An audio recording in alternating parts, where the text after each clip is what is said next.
कृष्णा। नमो ओम विष्णुपादाय कृष्णपृष्ठाय भूतले श्रीमते भक्ति वेदांत स्वामिनिते नामिने।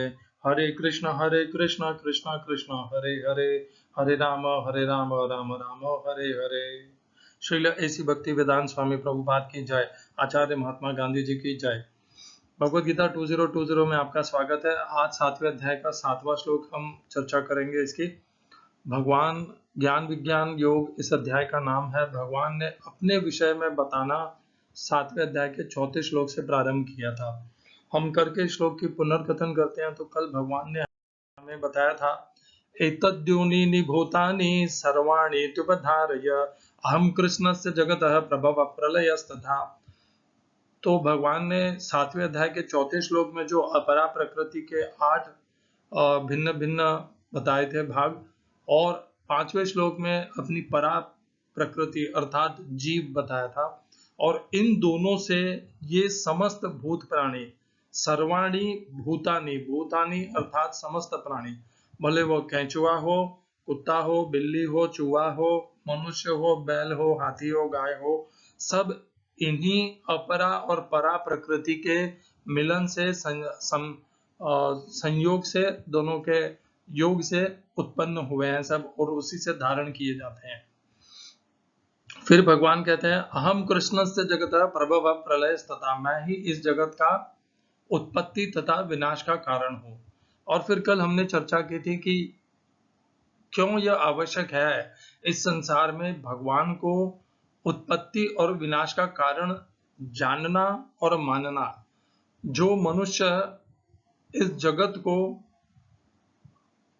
भगवान के कारण उत्पन्न और भगवान के द्वारा नियंत्रित और भगवान ही इसके विनाश के कारण है, इस प्रकार नहीं जानते हैं, वे इस सृष्टि, इसके वस्तु पदार्थों, सामग्री और जो इसकी जो मूलभूत पंच महातत्व हैं, पृथ्वी, जल, अग्नि, वायु, इसके अलावा जो समस्त प्राणी मात्र हैं, उन सब का वह दोहन करते हैं स्वयं के भोग के लिए, स्वयं की प्रसन्नता के लिए, स्वयं के मनोरंजन के लिए। और ऐसी प्रकृति को भगवान ने आसुरी प्रकृति कहा है। हमारे पास दो मार्ग हैं, या तो हम आसुरी प्रकृति के अधीन चलें जैसे आज तक हम लोग चलते आए हैं, या फिर हम दैवी प्रकृति को स्वीकार करें। दैवी प्रकृति क्या है कि भगवान श्री कृष्ण को इस संसार का उत्पत्ति का कारण और नियंत्रण वाला करने वाले तथा इसके विनाश को के कारण ऐसा उन्हें जाने, और या फिर हम ऐसा नहीं माने। तो ऐसा नहीं मानने से जो आसुरी स्वभाव होता है, उसका वर्णन भी भगवान ने किया है 16वें अध्याय में। तो आज हम चर्चा, जो ये कल मैं करने वाला था पर कल मैंने बोल करके छोड़ दिया, परंतु आज मैं उन श्लोकों को आपके सामने प्रस्तुत कर रहा हूं जहां पर भगवान उन आसुरी स्वभाव वाले मनुष्यों के लिए कहते हैं जो इसको स्वीकार नहीं कर पाते कि ये जगत भगवान के द्वारा, भगवान इस जगत का कारण है, नियंता है, और वे ही इसके विनाश के भी कारण है। तो आइए करते हैं 16वें अध्याय का 8वां श्लोक। असत्यम प्रतिष्ठम ते जगदाहुरनीश्वरम अपरस्पर संभूतम किमन्य काम हेतुकम। तो जगद आहुर अनीश्वरम, ये जगत ईश्वर के बिना है, ऐसा वे कहते हैं। आहु अर्थात कहते हैं जगत अनीश्वरम, ईश्वर के बिना है, इसका कोई नियंता नहीं है, इसका कोई उत्पत्ति का कारण नहीं है। अपरस्पर संभूतम, ये तो एक दूसरे के परस्पर संयोग से ही अपने आप ही इसकी उत्पत्ति हुई है। किम अन्य काम हेतुकम, काम के अलावा, काम अर्थात जो मैथुन जिसे कहते हैं, मैथुन के अलावा इसका और कोई कारण है ही नहीं। इस प्रकार ये उनकी भावना होती है। वे भगवान को इसका उत्पत्ति का कारण नहीं मानते, वे यही मानते हैं कि काम है और परस्पर मैथुन है जिसके कारण इस जगत की उत्पत्ति हुई है। फिर वे अगले श्लोक में कहते हैं, एताम दृष्टिम अवष्टभ्य नष्टात्मानो अल्प बुद्धयः प्रभवन्त्य उग्र कर्माणः क्षयाय जगतो हिताः। तो जब उन्हें पता है कि इसका कोई नियंता नहीं है, तो वे अपने आप पे नियंत्रण नहीं रख पाते हैं। उन्हें लगता है कि यहाँ पर जो कुछ भी उपलब्ध है इस संसार में, पृथ्वी, जल, वायु, अग्नि, या इसकी कोई वस्तुएं हैं, अनाज है, खनिज है, वे उसका दोहन करने लगते हैं कि इसका कोई नियंता है ही नहीं, इसका कोई स्वामी भी नहीं है, न इसका नियंता है, तो इसका हमें दोहन करने लग जाते हैं वे। ये उनकी प्रकृति बन जाती है, स्वभाव बन जाता है। एताम दृष्टिम अवष्टभ्य, इस प्रकार की दृष्टि और इस प्रकार का विचार लेकर के नष्ट आत्मानः अल्प बुद्धया, वे मूर्ख अल्प बुद्ध अर्थात कम बुद्धि वाले अपने नष्ट आत्मा न अपने आत्मा का नाश करते हुए प्रभवन्ति उग्र कर्माणः, उग्र कर्मों को अपने जीवन में वे उग्र कर्म करते हैं। प्रभवन्ति स्वयं करते हैं उग्र कर्म, और ऐसे उग्र कर्म करते हैं जिससे क्षयाय, ये जगत का अहित होता है, ये जगत का की हानि होती है, इस प्रकार के उग्र कर्म करते हैं। यही जिसे मैं कह रहा था कि दोहन करते हैं। तो ये जो संस्कृति है, इसे भगवान ने आसुरी कहा है, जिसमें भगवान को नहीं माना जाता। ये माना जाता है कि भगवान है नहीं, और जो कुछ भी हो रहा है वह काम मैथुन के कारण इस जगत की उत्पत्ति हुई है, और वही उसका कारण है, भगवान कोई नियंता है नहीं।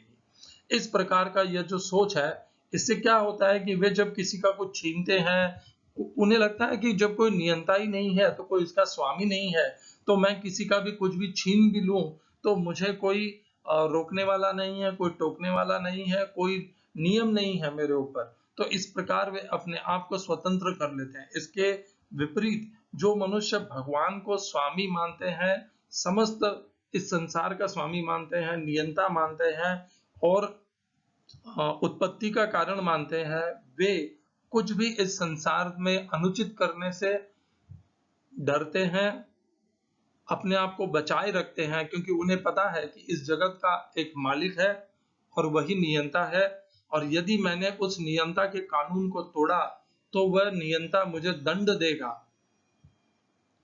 इस भय से वे सदैव अनुशासन में रहते हैं, धर्मपरायण रहते हैं।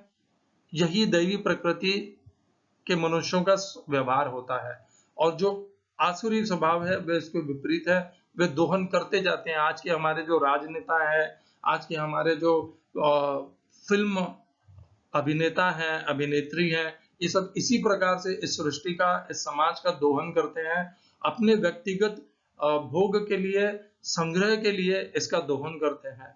उन्हें ये भी नहीं समझ में आ रहा कि वे भी इसी पृथ्वी का एक हिस्सा है, परंतु उन्हें लगता है जो मेरा, मैं जितना बाकी सब से छीन करके अपने व्यक्तिगत संग्रह के लिए जितना ज्यादा एकत्रित कर लूंगा, वह मेरा और ज्यादा, मेरा हिस्सा बढ़ते जाएगा और बाकियों का कम होते जाएगा। इस प्रकार वे दूसरों के प्रति वैर भाव रखते हैं, दूसरों के प्रति हिंसा करते हैं।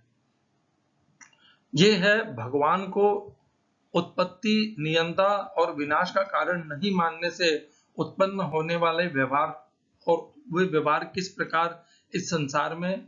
इसीलिए भगवान ने तीसरे श्लोक में ही कहा था, मनुष्याणाम सहस्रेषु, हजारों में से कोई एक मनुष्य ही भगवान को स्वीकार करता है, भगवान को जानने के मार्ग पर चलता है। बाकी हजारों तो इसी प्रकार इस सृष्टि का दोहन करते रहते हैं, और इसमें कोई आश्चर्य की बात है नहीं। जब भगवान थे, जब भगवान उत्पन्न हुए, यहाँ पर प्रकट हुए, और उसके पहले भी इस पृथ्वी में यहाँ पर जो मनुष्य थे उनका शोषण हो रहा था, उनका दोहन हो रहा था। भगवान के रहते हुए भी बहुत से राजा इस प्रकार का दोहन कर रहे थे, और तभी भगवान को महाभारत का संग्राम छेड़ना पड़ा था। अब आ जाते हैं हम पुनः आज के श्लोक पर, 7वें अध्याय का 7वां श्लोक। भगवान ने पिछले श्लोक में बता दिया था कि भगवान श्री कृष्ण ही इस जगत के उत्पत्ति तथा विनाश के कारण है, और इसी बात को अब भगवान 7वें श्लोक में और आगे बढ़ाने वाले हैं। मत्तः परतरं नान्यत् किंचित् अस्ति धनंजय, मयि सर्वमिदं प्रोतं सूत्रे मणिगणा इव। हिंदी अनुवाद गीता यथारूप श्रील प्रभुपाद। हे धनंजय, मुझसे श्रेष्ठ कोई सत्य नहीं है। जिस प्रकार मोती धागे से में गुंधे रहते हैं, उसी प्रकार सब कुछ मुझ पर ही आश्रित है। English translation Gita as it is, Swami Prabhupada. O conqueror of wealth, there is no truth superior to me. Everything rests upon me, as pearls are strung on a thread.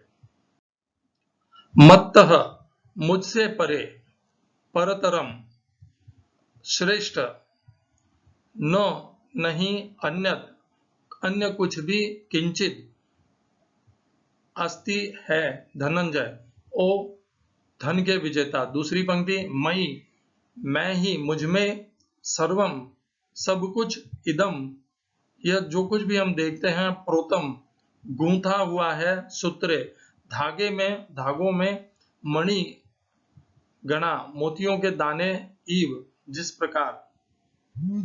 इस श्लोक का तात्पर्य गीता यथारूप श्रील प्रभुपाद द्वारा।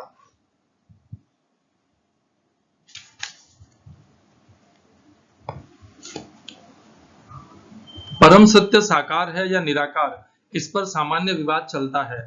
जहां तक भगवत गीता का प्रश्न है, परम सत्य तो भगवान श्री कृष्ण है और इसकी पुष्टि पद पद पर होती है। इस श्लोक में विशेष रूप से बल है कि एक परम सत्य पुरुष रूप है। इस बात की ही इस बात की कि भगवान ही परम सत्य है, ब्रह्म संहिता में भी पुष्टि हुई है। ईश्वर है परम कृष्ण सच्चिदानंद विग्रह, परम सत्य श्री कृष्ण भगवान ही है जो आदि पुरुष है, समस्त आनंद के आगार गोविंद हैं और वे सच्चिदानंद स्वरूप हैं।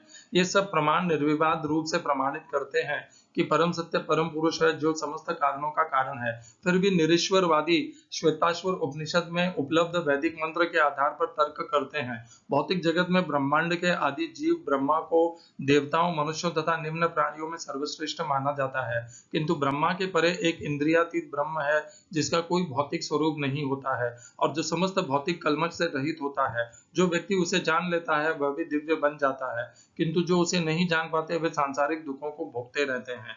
निर्विशेषवादी अरूपम शब्द पर विशेष बल देते हैं, किंतु यह अरूपम शब्द निराकार नहीं है, यह दिव्य सच्चिदानंद स्वरूप का सूचक है, जैसा कि ब्रह्म संहिता में वर्णित है और ऊपर उद्धृत है।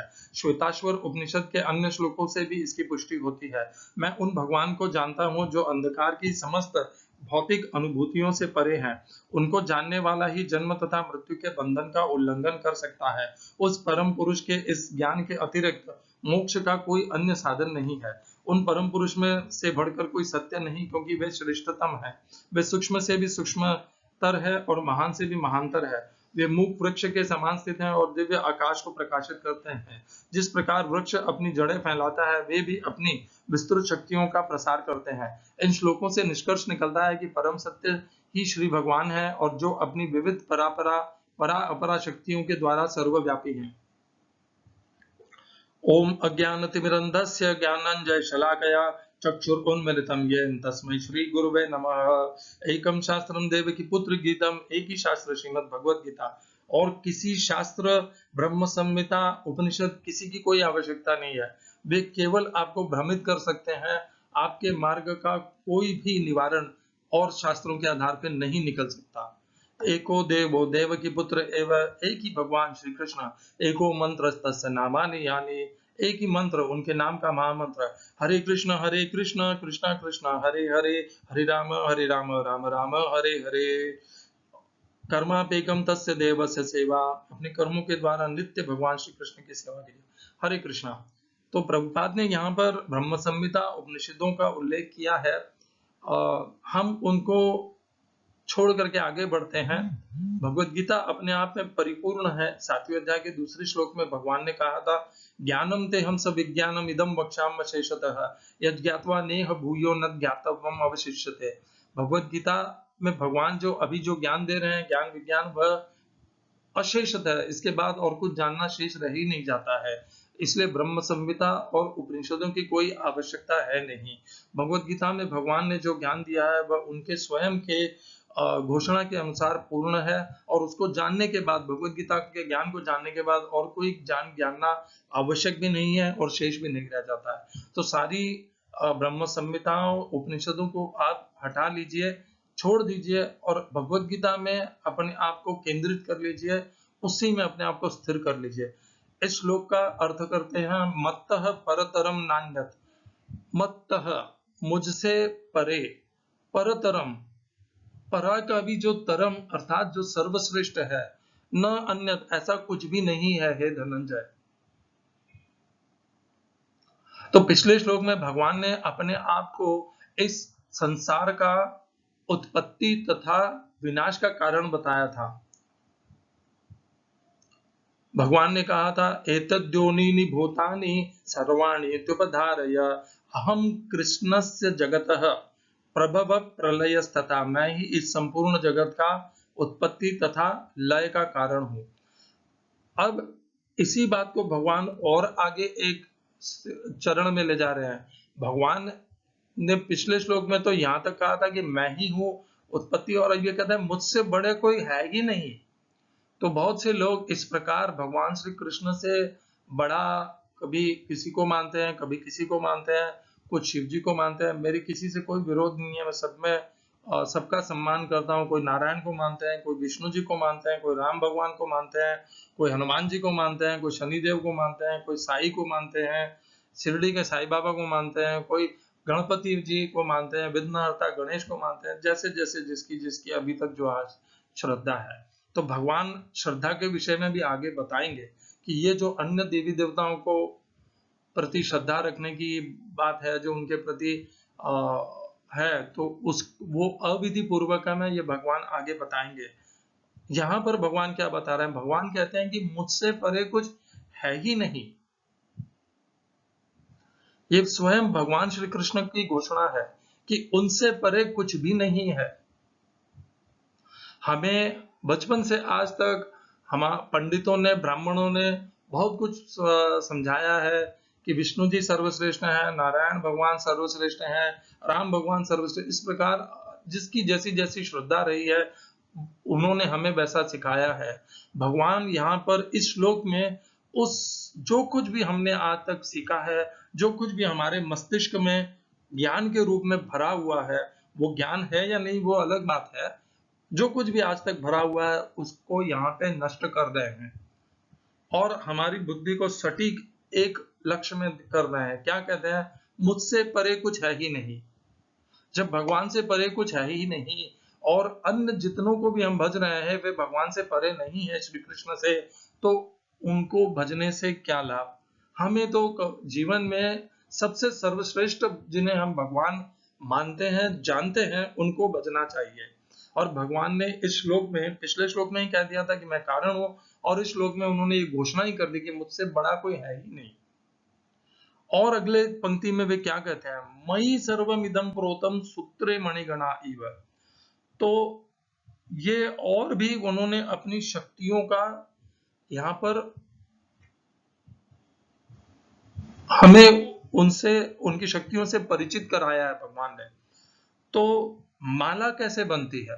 हम सब माला पहनते हैं, भले हम तुलसी माला पहने या हम मोती की माला पहने, माला तो हम सभी पहनते हैं जैसे जिसकी भावना। माला कैसे बनती है? ये है तुलसी के मणि, और ये मणि के बीच में से जाता है, इन सब मणियों के बीच में से, इन सब मणियों के बीच में से जाता है धागा। जब ये धागा यदि नहीं हो तो ये मणियां यहाँ पर इस प्रकार एकत्रित हो करके सुव्यवस्थित हो रह नहीं सकती हैं। इन मणियों में अपनी वह शक्ति नहीं है कि वह अपने आप ही इस प्रकार स्थित हो सके। इस माला को ये शक्ति, ये स्थिरता प्रदान करता है इसके भीतर जो धागा है वह। भगवान कहते हैं मैं वह धागा हूं जिससे ये सब कुछ व्यवस्थित, अनुशासित प्रकृति चल रही है। इन सब के पीछे मैं हूं, दिख नहीं रहा हूं। जैसे ये माला है, तुलसी की माला है, बाहर से मणि दिखती है, भीतर जो धागा है वह दिखाई नहीं देता है। मोती की माला है, मोती दिख रहे हैं, मणि दिख रही है मोतियों की, परंतु मोती के भीतर से जो धागा जा रहा है वह नहीं दिख रहा है। उसी प्रकार इस संसार में हमें सब कुछ दिखता है, पृथ्वी, जल, अग्नि, वायु, आकाश, मन, बुद्धि, अहंकार, सारे तत्व सब कुछ दिखते हैं, परंतु उन सब को धारण किए हुए जो भगवान हैं, श्री कृष्ण हैं, वे हमें दिखते नहीं हैं। वे धागे के जैसे लुप्त रहते हैं। आगे भगवान वो भी बताएंगे कि वो कैसे लुप्त रहते हैं। परंतु यहां पर यह जान लेना आवश्यक है कि भगवान श्री कृष्ण ही है जिसके कारण ये पूरा संसार चलायमान है, चलित है, चर अचर में सब कुछ इसमें यहाँ पर व्यवस्थित चल रहा है। आगे भी अभी बताने वाले हैं किस प्रकार उन्होंने अपने आप को इतना महत्वपूर्ण बताया कि उनसे महत्वपूर्ण और कोई है ही नहीं और कुछ हो भी नहीं सकता। आगे भगवान, आगे जो श्लोक आने वाले हैं उन सब में भगवान यही बताने वाले हैं। बहुत सारे श्लोक आएंगे अभी जिनमें भगवान ये जो दूसरी पंक्ति में उन्होंने कहा है इसको आधार बना करके बहुत से उदाहरण प्रस्तुत करेंगे कि कैसे भगवान ने एक धागे के जैसे इस संसार को संभाल रखा है, इसे आधार दे रखा है, इसको चलायमान कर रखा है, इसे गति दे रखी है, इसमें चेतन शक्ति दे रखी है। आगे के श्लोकों में भगवान ये सब बताने वाले हैं, क्योंकि हम मनुष्यों में ये आदत है केवल कहने से हम मानते नहीं हैं, तो भगवान उसे विज्ञान के माध्यम से आगे के श्लोकों में समझाने वाले हैं। यहां पर भगवान ने अभी तक हमें क्या क्या बताया इसको बार बार स्मरण करते रहिए, क्योंकि भगवान को यदि इस रूप में नहीं पहचाना भगवान श्री कृष्ण को, तो हम उनके प्रति नतमस्तक नहीं हो पाएंगे, उनके प्रति समर्पण नहीं कर पाएंगे, हमारी श्रद्धा नहीं जागेगी। और ये जो सारे अध्याय हैं 7वें अध्याय से लेकर 18वां अध्याय तक, ये है ही उसीलिए कि हमारी श्रद्धा भगवान श्री कृष्ण के प्रति जागृत हो जाए, हम भगवान कौन है ये पहचान ले, और बाकी जिन्हें हम देवी देवता और भगवान आज तक समझते आए हैं उनकी क्या भगवान श्री कृष्ण के साथ में या उनकी क्या स्थिति है ये हम अच्छे से पहचान लें। भगवान ने जैसे ज्यादातर कोई मनुष्य बहुत समझदार होता है, ज्ञानी होता है, संत होता है, तो वह अपने आप नहीं कहता कि मैं संत हूं, मैं महाज्ञानी हूं, मैं महापवित्र हूं, परंतु भगवान श्री कृष्ण को यहाँ पर स्वयं अपने लिए घोषणा करनी पड़ी, क्योंकि हम मनुष्य यदि वे स्वयं ऐसी घोषणा नहीं करते तो हम उन्हें स्वीकार करते भी नहीं इस रूप में। आश्चर्य तो यह है कि इतनी भीषण घोषणा करने के बाद भी आज भी हजारों मनुष्य ऐसे हैं जो भगवान को फिर भी नहीं मानते, या तो वे नास्तिक हैं, और यदि वे आस्तिक भी हैं तो उनकी श्रद्धा अन्य देवी देवताओं के प्रति है, भगवान श्री कृष्ण के प्रति नहीं है।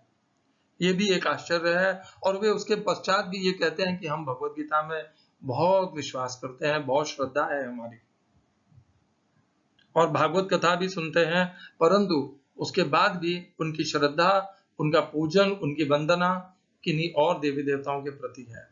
और भगवान श्री कृष्ण को इस ज्ञान विज्ञान योग में जानने के पश्चात भी यदि किसी की ऐसी श्रद्धा है अभी भी जो व्यवस्थित नहीं हुई है, जिसका परिवर्तन नहीं हुआ है भगवान श्री कृष्ण के प्रति, तो उन्होंने क्या भगवत गीता को समझा है, क्या सीखा है, क्या अध्ययन किया है, मैं नहीं कह सकना चाहता उसके बारे में कुछ। यहाँ पर इस 7वें अध्याय के 7वें श्लोक में भगवान ने जो स्वयं के लिए कहा, अभी तक अर्जुन ने उसका अनुभव नहीं किया है। आगे के अध्यायों में भगवान, इस अध्याय में और आगे के अध्याय में भगवान अनुभव कराएंगे अर्जुन को कि किस प्रकार वे ही आधार हैं, वे ही नियंता हैं, वे ही उत्पत्ति के कारण है और वे ही लय के भी कारण है। उसका अच्छे से भगवान पूरा विस्तार से ज्ञान और विज्ञान के माध्यम से अर्जुन को बताएंगे। और यहाँ पर अभी तो केवल भगवान ने कहा है, 11वें अध्याय में स्वयं अर्जुन इसे स्वीकार कर लेंगे कि भगवान से परम और कोई नहीं है। यहाँ पर तो देखिए भगवान कहते हैं मत परतरम नान्यत, कि मुझसे बड़ा कोई नहीं है, ये भगवान स्वयं के लिए घोषणा कर रहे हैं। फिर जब अर्जुन को वे पूरा बता देते हैं 7वें, 8वें, 9वें, 10वें और 11वें अध्याय के आधे अध्याय तक वे बता देते हैं अपने विषय में, तब 11वें अध्याय के 43वें श्लोक में अर्जुन स्वयं भगवान के लिए अपनी समझ, अपनी भक्ति, जो कुछ भी उन्होंने भगवान श्री कृष्ण को समझा है वो इन्हीं शब्दों में कहते हैं। क्या कहते हैं अर्जुन? 11वें अध्याय का 43वां श्लोक है, पितासि लोकस्य चराचरस्य तुमस्य पूजश्च गुरुर्गरीयान् न त्वत्समोऽस्त्यभ्यधिक कुतोऽन्यः लोकत्रयेऽप्य अप्रतिम प्रभाव।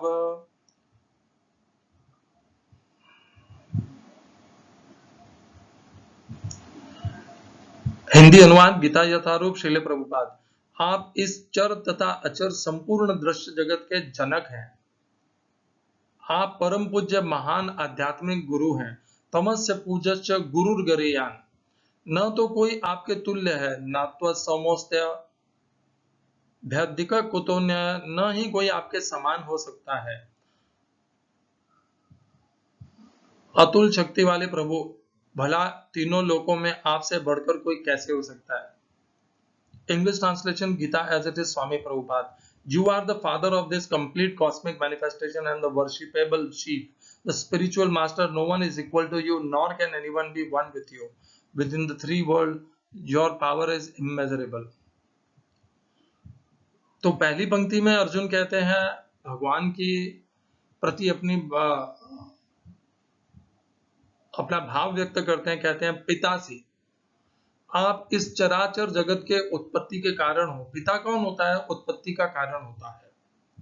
पिता कौन होता है? जो नियंता भी होता है।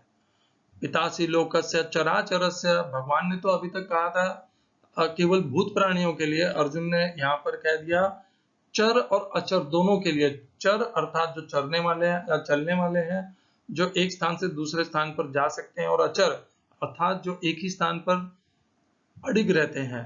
दोनों ही प्रकार के जितने भी सृष्टि है, उन सब के पिता स्वयं भगवान श्री कृष्ण है। ये अर्जुन का मत है भगवान श्री कृष्ण के प्रति। आज तक जिस अर्जुन ने भगवान श्री कृष्ण को केवल अपना सखा यादव मित्र कहा था, वे अब स्वयं उनके लिए ये मत अपना प्रकट कर रहे हैं। अर्जुन, त्वमस्य पूज्यश्च गुरुर्गरीयान, आप ही सबसे श्रेष्ठ गुरु हैं। न स्वत्वत्समोऽस्त्य, आपके समान भी कोई नहीं है। अधिक कुतोऽन्य, तो आपसे अधिक कौन होगा। देखिए, पहली बात है, जैसे परीक्षा हो रही है, 100 अंक की परीक्षा हो रही है, और एक मनुष्य, एक विद्यार्थी 100 ले आया, या चलो 90 ले आया, और उस 100 ले आया, ऐसे ही मानना चाहिए। अब 100 ले आया तो उनके और कोई विद्यार्थी जब 100 लाया नहीं है, केवल वो एक ही विद्यार्थी है जिसने 100 में से 100 अंक लाए हैं, तो जब कोई उसके समान ही नहीं है, तो उससे ज्यादा अंक लाने का तो कोई प्रश्न नहीं उत्पन्न होता। उसी प्रकार अर्जुन भगवान से कहते हैं, जितने भी देवी देवता हैं, जितने भी भगवान जिनको मैं आज तक मानता आया हूं, वे आपके समकक्ष भी नहीं है। जब वे आपके समकक्ष भी नहीं है, तो वे आपसे बढ़कर के होने का तो कोई प्रश्न ही उत्पन्न नहीं होता।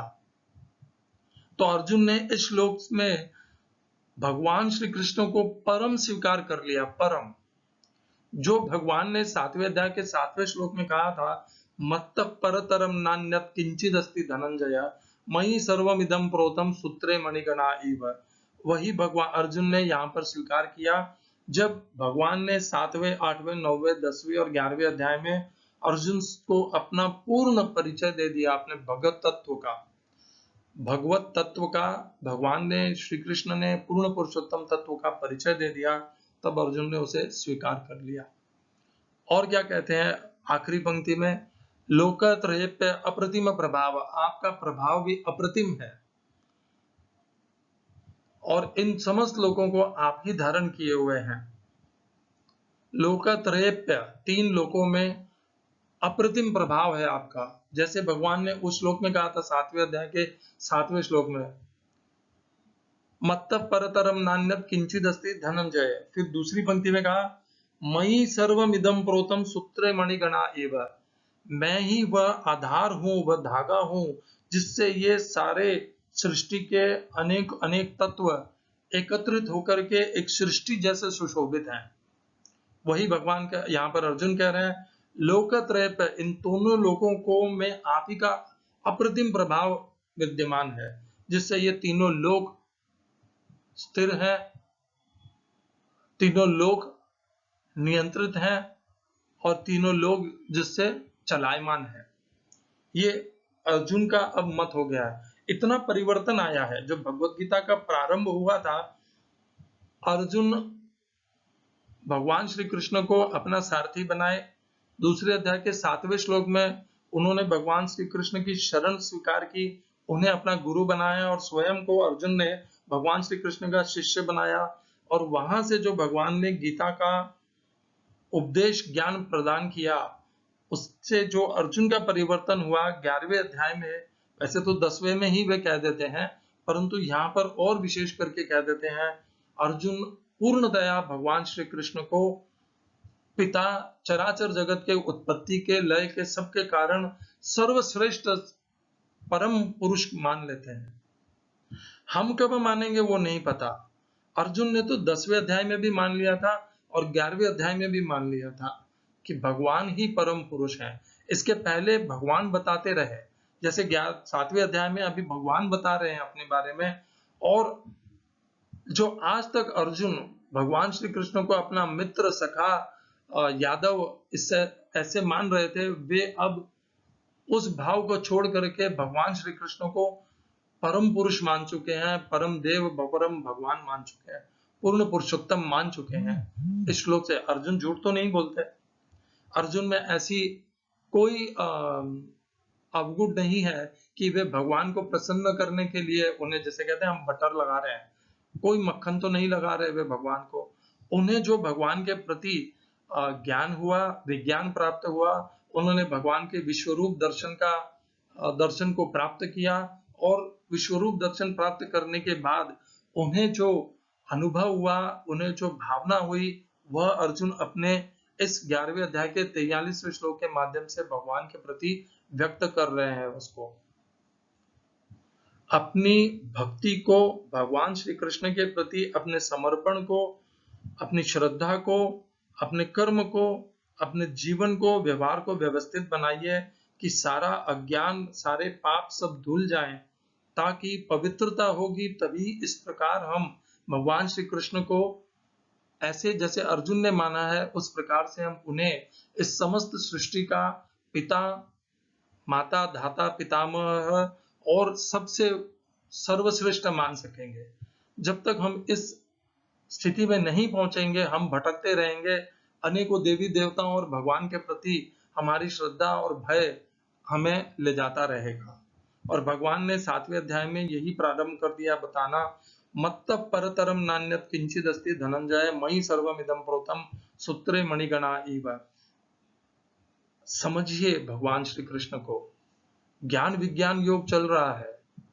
भगवान श्री कृष्ण अपने विषय में बता रहे हैं, खुल करके बता रहे हैं, प्रेम से बता रहे हैं, दयावश बता रहे हैं कि हम मनुष्य अपने सम्मोह के पश्चात भी भगवान श्री कृष्ण को से परिचित कर पाए, अपने आप को हम भगवान श्री कृष्ण को पहचान पाए।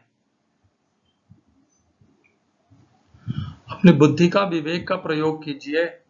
जो भगवान ने अपने विषय में बताया है उसको विज्ञान से अनुभव कीजिए, तभी आपकी दृढ़ता, श्रद्धा शक्तिशाली होगी, बलवान बनेगी। हरे कृष्णा। श्रील AC भक्ति वेदांत स्वामी प्रभुपाद की जय। आचार्य महात्मा गांधी जी की जय।